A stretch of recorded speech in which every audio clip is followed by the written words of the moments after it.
Kumbinsido ako na si Go Huaping ay si Alice Go. Kumbinsido ako doon. Tatlong dahilan. Una, tingnan nyo lang yung picture ni Go Huaping. No? Yung similarities, hindi natin matatanggal eh. No? Talagang hawig na hawig at kamukhang-kamukha nyo yung bata doon sa application for Special Investors Resident Visa.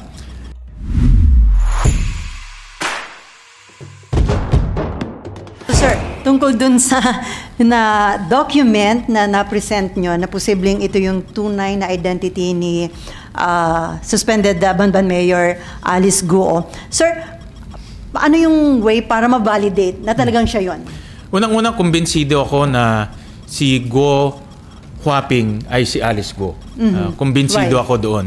Tatlong dahilan. Una, tingnan nyo lang yung picture ni Go Huaping. No? Yung similarities, hindi natin matatanggal eh. No? Talagang hawig na hawig at kamukhang-kamukha nyo yung bata doon sa application for Special Investors Resident Visa. Pangalawa, doon sa dokumentong yan, nakasulat kung sino yung nanay niya. Si Wen Yilin. Yun yung sinasabi niyo before. Oo, na sinasabi natin sa mga naririnig namin information, si Wen Yilin ang nanay, biological mother ni Alice Go. Doon sa application nila for Special Investors Resident Visa, nakasulat doon si Wen Yilin ang kanyang mother. No? At yung address ni Wen Yilin doon ay the same address na nasa Valenzuela.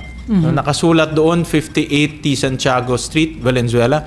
Yun ang exactly the same address na nakalagay sa incorporation papers ng mga Go families. No? T. Santiago Street, Valenzuela City. No? So, yung papel sa Special Investors Resident Visa at yung mga incorporation papers nila, tugma yung address.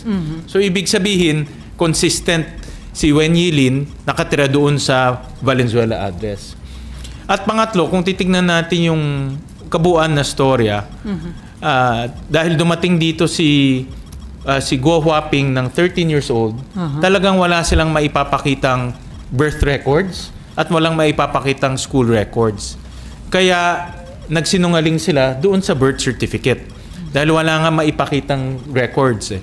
So, ang naging daan nila para mabigyan siya ng Filipino citizen o Filipino citizenship ay yung peking birth certificate na nagsinungaling yung kanyang tatay at sinabi niya na Filipino siya, Filipino si Amelia Leal, therefore Filipino si Alice Go. No? So, in other words, pag titignan mo yung kabuuan storya, parang ngayon lumilinaw na kung bakit pineke yung kanyang birth certificate.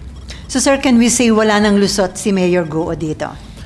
Ako, malinaw na si Go Huaping ay si Mayor Alice Go. At magbe-verify pa kami ng mga ibang information para ma-establish yan. But initially, I'm very, very confident na iisang tao si Go Huaping at si Alice Go. So once na may establish, sir, lalabas ba na maraming tayong batas na nilabag itong si Mayor Go at ang kanyang pamilya? Well, unang-una yung birth certificate system natin, linabag nila. Sinabi ko nga, binaboy nila yung late registration para mabigyan siya ng Filipino citizenship. Dahil kung Filipino citizen ka, pwede ka magtayo ng negosyo, pwede ka bumili ng lupa, pwede kang tumakbo for public office.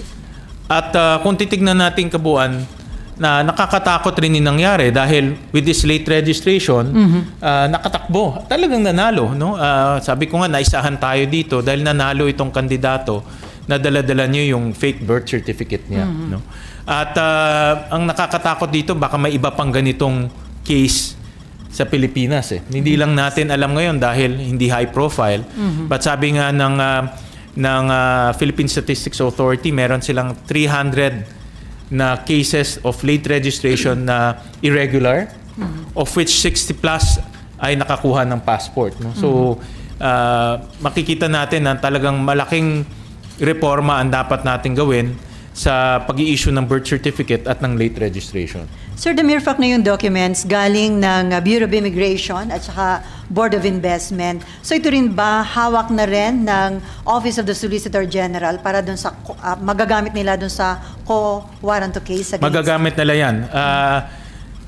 Ang aking panawagan sa Office of the Solicitor General, kumuha na ng official documents kasi ito pinadala sa Senate. Sila mismo kumuha ng official documents from the Bureau of, from the Board of Investments, from the Bureau of Immigration, para official yung hawak nilang dokumento. Although itong si Mayor Guo sa pamamagitan ng kanyang abogado, dinideny niya yung documents na hawak niyo, sir. Yeah, dahil ang narrative nila, nabuntis nung kanyang ima yung kasambahay. Yun ang narrative nila. But if you look at the 4 late registration birth certificate, meron na 4 eh. Kay Alice Guo, kay Sheila Guo, kay Simen Guo, kay Wesley Guo. Pare-pareho yung nanay. Si Amelia Lial. In those 4 birth certificate, late registration birth certificate. So, ibig sabihin, 4 na beses na buntis yung kasambahay. No? So, by that alone, parang magdududa ka, diba? Na 4 na beses nabuntis yung kasambahay nila at ipinganak 4 na yung magkakapatid na yon, no?